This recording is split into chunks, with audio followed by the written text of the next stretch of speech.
Hi, everybody, and happy Sunday. I'm KHOU 11 meteorologist Pat Cavlin here with a look at your tropical update. We're doing these updates every night at 8 p.m., whether there's something in the Atlantic or the tropics or whether there isn't. And it's just to keep a pulse on what's going on out there so that you're always up to date. So here's the latest. We do have two things that we're watching. Of course, we've still got Hurricane Erin here just to the north of the Greater Antilles, north of Hispaniola. So that's Haiti and the Dominican Republic.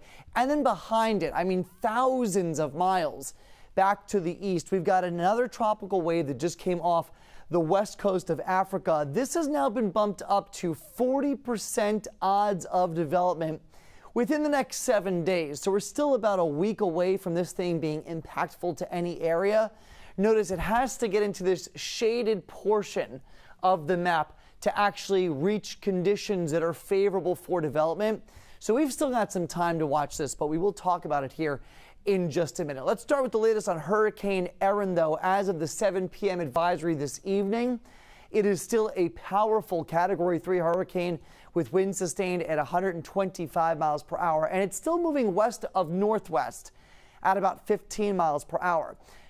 Tropical storm warnings right now are up for the Turks and Caicos. Why tropical storm warnings and not hurricane warnings? Because we're not expecting Erin to make landfall in the Turks and Caicos. Instead, it's going to pass just to the north. And so we're not going to see the strongest wind field, those hurricane force winds, move over these islands. Instead, you will get tropical storm force winds. So again, that's why these are not hurricane warnings. So let's time the track out here. This is the official track from the National Hurricane Center. By tomorrow afternoon, we are expecting this storm to regain Category 4 status with winds sustained at 145 miles per hour. From there, it continues that very slow turn from west-northwest to northwest to eventually just straight north. And then somewhere around the Carolinas here, between the Carolinas and Bermuda, we start that northeast turn out to sea. So Erin's still expected to thread the needle here between the eastern seaboard and Bermuda, which would really just be quite the twist of fate, and a great twist of fate that this storm gets so powerful but never ends up impacting any areas of land. Look at the buoy reports, though, nearby this storm right now. This buoy in particular here, just to the north, on the north side of the system, 28-foot waves being reported right now with winds just at 47 miles per hour. So, I mean, we're talking tropical storm winds, but 28-foot waves are just incredible. And that just has to do with the power of the storm. And you can see in the last few frames here that eye now starting to clear out. Through the course of the day, the eye has pretty much been covered over as it's gone through what's known as an eye wall replacement cycle. Now that that eye is starting to clear out, I think through the overnight we're going to see this storm re-strengthen and eventually get to Category 4 status for tomorrow. Down through the Antilles, waves not too bad, 5 to 7 feet. And again, the wind is moving offshore, so we're not expecting any major swells here on the north side of the islands. And then 14-foot waves on that buoy well to the east of the center of circulation. Let's talk about this storm's history, especially when it comes to the forecast, because I think this is what has had a lot of people on edge over the past few days, is the fact that the actual path, which is this black line here, has stayed pretty far south of the actual forecast cones. And you can see this when I hit play on this animation. You're going to see every single forecast cone that has ever been issued on this storm, and they show up in blue.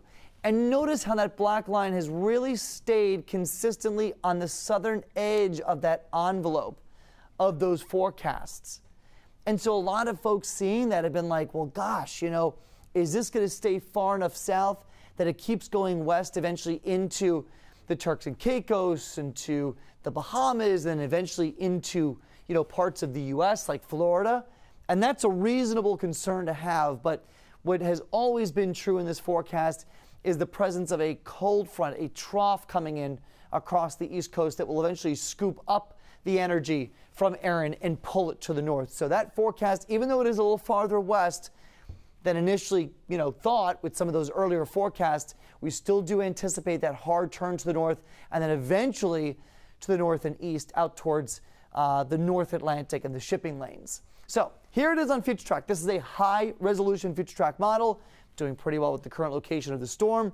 Really ramps up in strength here tomorrow and then starts that north turn. Now, it will be a bit of a nail biter, I think, for the Outer Banks here of the Carolinas. That said, I don't think we see direct impacts, but you're going to see some really strong winds here and also some big swells. We're talking about huge waves and probably some beach erosion from the mid-Atlantic all the way down through the Carolina coast before Erin takes that sharp turn off towards the north and east. And you can actually see it here with all of the model plots. So we take all the different computer models that we have for this system and we tweak certain things in those equations until we get minorly different outputs. And look, even when you've got 100 different outputs, they all take the storm north and then turn it to the north and east. So we do expect the storm by the middle part of the week to pass between the Carolinas and Bermuda and then eventually go out to sea. That's not the only game in town, though. Now we go out to the east, and we've got a new tropical wave that just moved off the west coast of Africa. It's not really well organized right now, but we are expecting here within the next 5 to 7 days, once it gets into that shaded region of the Atlantic, for some sort of development to happen. So let's follow the life cycle of this wave. What we've got plotted here is just tropical organization or spin in the atmosphere. We call it vorticity. We'll just think of it as spin. And then the black lines here indicate lines of pressure. So what you've got to look for on this map is where all these ribbons of red and yellow and orange become more compact into a ball of red. So we put this into motion and watch. We start to see some circulation here, and there's that ball of red that I was talking about. Now, whether or not this can actually get organized will depend on what the atmospheric conditions in this part of the world look like a week from today. So next Sunday, August 24th. However, by that point, it will be in our backyard, right? It'll be just to the north of the Caribbean here, again, getting close to the Turks and Caicos and the East Coast. So that will be the next system to watch as we go through the next week. And this is just all a reminder that we're getting close to the peak of hurricane season. We're not even there yet, right? So today is August 17th. The peak of the season is still 3 weeks away, September 10th. Okay, that's when we climatologically or historically see the highest number of hurricanes and tropical storms. That's just an average. Does that mean that we could see it more backloaded towards October? Absolutely. And there have been years in the past where we've seen it more front-loaded, but typically this is the time of the year when things start to ramp up. So no threats right now to the United States, no threats to us here in Southeast Texas, but a good reminder that as we get closer to the peak of hurricane season, one, you want to stay on top of the forecast, so check in with us every day. Again, 8 p.m. We'll do these in-depth live updates here on KHOU 11 Plus. We're posting all over social media as well. And just stay on top of your plan as well with your family. Make sure that you guys are ready to go in case something were to pop up last minute and head our way. But again, right now, no threats to the United States. We'll be here with you every day with updates, but that's the latest right now on